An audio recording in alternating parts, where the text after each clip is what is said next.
feasibility. So what we're doing today, what we didn't mention is it's a feasibility study. And so we're just looking at code primarily to make sure everything from zoning to building code checks out. And then we'll also look at the lease. I'll look at some of the clauses in there and things that I'm sure these guys have already looked at, but in case they haven't. And then the cost in conjunction with that. Does it make sense for them maybe just to ask their landlord to add a few things and get it done? So I noticed you got a lot of glass here. Is all of this going to be, are you going to take advantage of all the glass? Are they going to be able to see in as they pass by? Or are we going to interact with those, or do those need to be covered up for the gaming? So we're actually going to keep them pretty much open.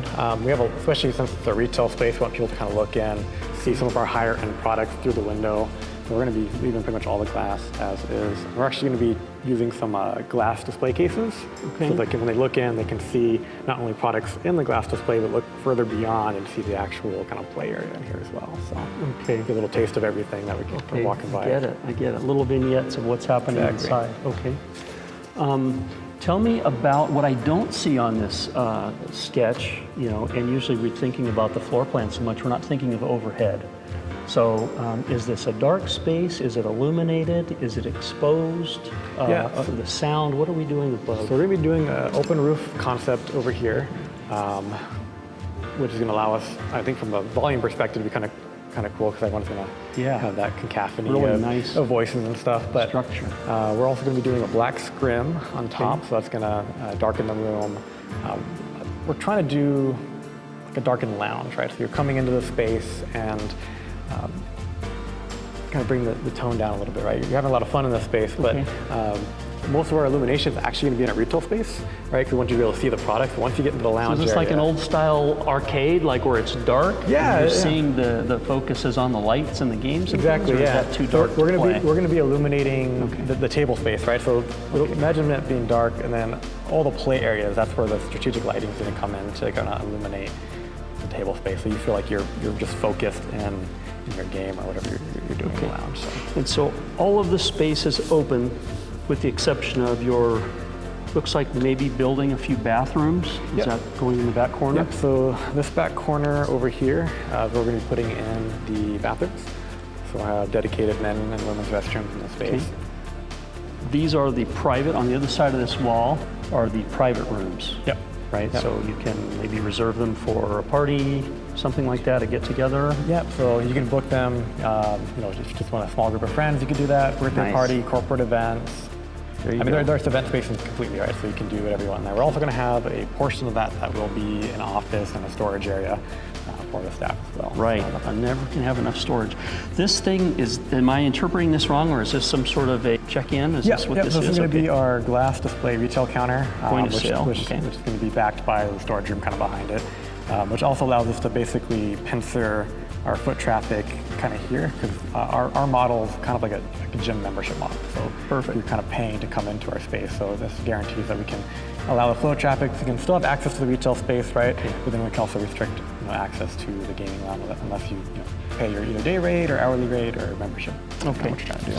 What are we doing on the floor? I noticed that there's a lot of infrastructure. You have old plumbing. The thing that's nice about that is it's all here. It's winding throughout the space. But how are we going to treat this? Is it exposed? Are we covering this with the flooring? You really got my curiosity here. Yeah, so thankfully the landlord is going to be covering the flooring on my behalf. So they're actually going to be grinding and sanding and smoothing it all down for me. Okay. So all these obtrusions are going to be removed. They're going to basically get it down to a point where I can actually apply stain and polish. Oh, stained polished concrete. Okay, that'll look nice. There are some elements we're going to be keeping. Like I mentioned before, so we're actually going to be expanding into the restaurant and bar. Okay. And so this area, we're going to basically keep the kind of the plumbing and some of the fixtures here so that we can actually leverage those once we expand into the bar area. Have you been able to look with the contractor you spoke with or the landlord? Have you looked at any of the HVAC requirements or the electrical requirements? Many times they can rattle them off to you, in a sales pitch, but it's a whole different story to look at all of your actual items, your appliances, your equipment, air changes, and know if you really have enough. So can you tell me what they've told you about that so far, and then I'll know where to take off from there and pick up towards my code review. Sure, yeah. So I did actually have a reference for an HVAC expert that I contacted. So based on the space and the number of bodies, right, like I mentioned before, from a retail perspective, you don't need as much airflow per se. When you get 200 people in a space, especially in Arizona when it's hot, that adds up pretty quickly, right? So he made some recommendations from that perspective. I think we're looking at about 200 square foot. And from an electrical perspective, we're looking at about 400 amps for the space to support mostly the gaming PCs. That's our biggest power draw in the space. So. Yeah, one of the things I like to tell those opening a business, and you don't think about this unless you're dealing with this firsthand, but it's almost like your car. So you have that cold and to have the hot switch, right? Well, there's another switch in there that says, hey, I want air to come from outside, or I want air just to stay circulating. With part of the energy codes over maybe the last 5 years or so, not only are we looking at from a landlord or contractor stage and saying, okay, 200 square feet is a ton, we actually need to see if those units have, how much, they call it OSA, outside air requirement, the air changes in the space, right? Instead of being in a tunnel, the code wants us to have daylight, it wants us to have air circulation, so that's one of the things that we'll look at. Obviously, you have a lot of fire sprinkler heads in here, and to the viewers, this ceiling was down low, and so all the heads were dropped down. If this is an open space, we'll pull all those up near the roof deck again, except for where the bathrooms and the build-outs will be, so that's nice. Can't tell you how many of these the tenant's about to sign and they don't have sprinklers, right? And we find out it's a change of occupancy and you need the sprinklers. So you have those, which is good. Panels most likely will need to be replaced. And what happens is if you can't, this goes like building inspector basically, right? And the plan reviewer, if you can't buy the breakers anymore, they don't let you switch them out. It's like Ford and Chevy or something. They don't let you switch them out. You got to replace the whole panel, and that's something that people miss. Tens of thousands of dollars. So just look in the space, you can see they basically gutted all the electrical in here. Landlord will take care of that, and so I can see why you wanted to work with these guys. They're willing to, help you get started and get the infrastructure going. So you can see the age, not only the age of these panels, but the brand.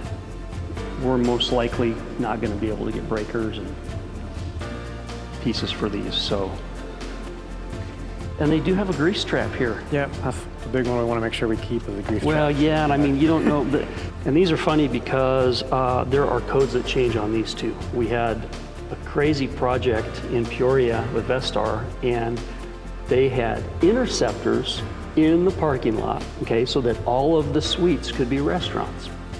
Well, we were switching out a Thai restaurant from a Euro's restaurant and a Greek restaurant, and the person thought, okay, great, this is a restaurant, it's ready to go, plug and play, and sure enough, they had the 50-gallon grease trap inside the space. The city had switched and now wouldn't allow the metal. They had to switch it to a plastic trap, and it was much larger. I mean, it was the size of a car. So we're tearing up the whole kitchen that we thought we were going to keep. And then they wanted us to change out the dishwasher, like it was high temperature, low temperature, if that could go, in that or not, or go to the interceptors outside. So it's never given, and then looking inside, is it rusted? Has it been serviced? Wow, But so it might be an asset to you. We'll see. So down here, I can see the roof, the ladder to the roof hatch. All right. So they actually have what? You have another, 40, 50 feet more of this suite here? Yeah, so this is our back way here. This is actually another tenant, so we kind of have shared access here for both spaces. So that's a door to the outside and egress? Yep. Okay. And then ladder to get us on the roof. Okay. To the roof up here, and then actually this unit's ours too, so this is going to be the private rooms. So we can kind of use these volumes to some of these walls. Yep, so we're basically keeping the actual structure pretty much in place. It's going to allow us to essentially subdivide kind of our existing space. And one thing actually we'll probably need to check from your expertise as well is to make sure, based on the HVAC perspective, what we can and can't do from a subdivision perspective, because I don't know, we need airflow coming in and then out, right? So that's going to be one. So these are on a different zone. Is what you're saying? I believe they're connected separately. We have a separate electrical panel here. Okay. So in other words, we have a series of suites. This was probably operating on its own, and now we need to connect it into this one. Make sure that it makes sense, okay? And you have, I believe, each of the spaces you create here will have a separate door and opening, but this is what's going to connect to the point of sale area, right? Yes. The check-in area? So this probably section-ish about here and onward is basically going to be connecting into our checkout counter area. And then This is great. So it here opens we're up. going to be probably closing this off to some capacity. Make sure, outside public can't Security-wise. come in here. And Okay. Do we that's get our storage. big openings here, or is it just a door? Just a door, just a simple door here, just to come into our storage Okay, unit. these So- must be shelves or Yeah, that'd be or, our shelves with the flat wall panels Okay. coming on the opposite side. there, merchandising. so, yeah. And we're going to leave the ceiling as is. Okay. Kind of already fits our aesthetic, actually, which is great. Oh, okay. Well, I know one thing that I need to mention, and that's obviously the exiting. When you have a lot of these people, bodies in here, right? We're talking hundreds, a couple hundred people, is travel distance. And so they're going to have occupant load, they're going to have travel distance, and they're going to have something also called common path of travel. So as these people come out of their rooms, and now you have a larger amount of people all walking together right over a certain distance, the code's going to say, okay, now it's time to have another door. Gotcha. Now it's time to have another door. Okay, and by the way, these doors need to be double or bigger. So we'll look at that, especially in this space. I think the main space out here, and we'll talk about that here again in a minute. This is pretty cool. This is great space. I mean, you Yeah. got. So obviously these spaces back here have a way out, and hopefully that works. One in the back, one in the front. And this lends itself really well too to the multiple exits, because these at one time were separate suites. The issue is going to become distance. And so what the code's going to say is you take a diagonal of the whole entire project, that corner to that corner, and I believe it's like a third of that, the doors need to be at least that far apart. Gotcha. So let's say you had so many people in here that needed to get out of 2 exits. We're going to have to look at travel distance to get them down that corridor, if we keep that corridor. Okay, if it's sealed up and those are private rooms, then we're looking at these doors and they might be too close together. You might need a door put down at that end. Does that make sense? Yeah, that makes Get a sense. fire emergency right there, it knocks out both of them. So that'll be something important that we look at. And what you don't want is all these little surprises later, right? Right. So each of these things might be, a tad bit minor, but they all add up. We've gone down the list really, which is the use, the zoning from a big standpoint with parking, and are we allowed to be here? Second is the power. That's going to be a big one, or else you got to move on to a new space. Yep. And because you had so many suites and tenants here, you can add up usually 200 a piece. You're going to have multiple meters, and you're going to be most likely good there. HVAC, that can always be modified, but it's a cost, right? So we're going to look at air changes and volume in that regard. The exits we just talked about, those also can be, in a space this large, can be modified. And again, it's a cost. And I guess another that we really haven't touched on is the plumbing fixtures. So I think you alluded to this on our phone call, and that is, okay, we have, one individual bathroom, another individual bathroom, and so what the code is going to do is it's going to have us go down this chart and say, what kind of activity are you, and then they're going to divide them up. The really cool thing that's happening right now, not only like out in society with gender and so forth, but to help us in the code department, is we can almost make these like, not necessarily going to do it in your project, but almost like fitting rooms. I mean, you can just go now, we have a cool project in Scottsdale where there's just doors and you can go in any of them. So it makes it really cool space-wise, spatial requirement-wise, and quantity-wise, just to load them up, put them in. Yeah, so that's something people don't account for. They walk in and say, oh, there's 2 bathrooms, this is good to go. And now it's like, okay, are they large enough? Yeah. Were they built without the permit, they're not big enough, or maybe we don't have the right size? Yeah. Maybe the room needs more toilets in it, right? It's actually funny you mentioned that, because that was actually a big, in the first iteration of this lease, coming into this, we had obviously the 2 restrooms there, which I think even looking at them now, they're currently decoded from ADA perspective, right?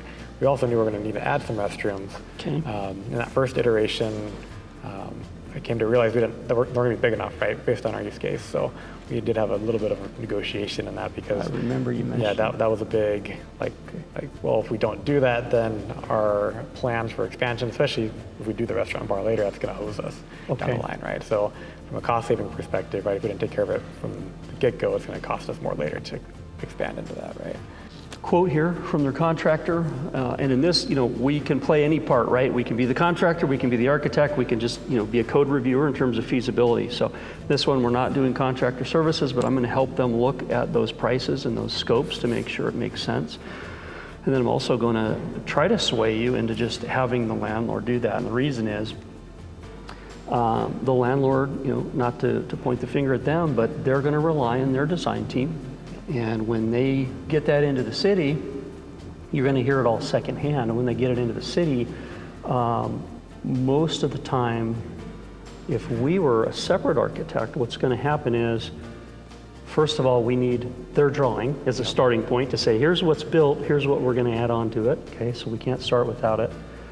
Second, we most of the time cannot even submit anything to the city. So let's say we're doing a real quick, good job and we're getting it all done for you. We're going to run into a roadblock because if theirs either is not submitted to the city, or in some cases, let's say it's not approved yet. One of those two things will happen and it'll trigger that we can't submit yet. They'll look at things like suiting. They'll say, okay, zoning will say, yes, the use works, does the parking work? They may have to get kicked back and held up with a parking study. Then they're going to say, okay, you have 3-4 different suite numbers. Which one's it going to be? Let's send it to addressing, right? Yeah. They're going to get to go through all that fun stuff, and by the time you come in with just your, little modification, it may not be worth it. Let's just give it all to them, get you open. So, Awesome.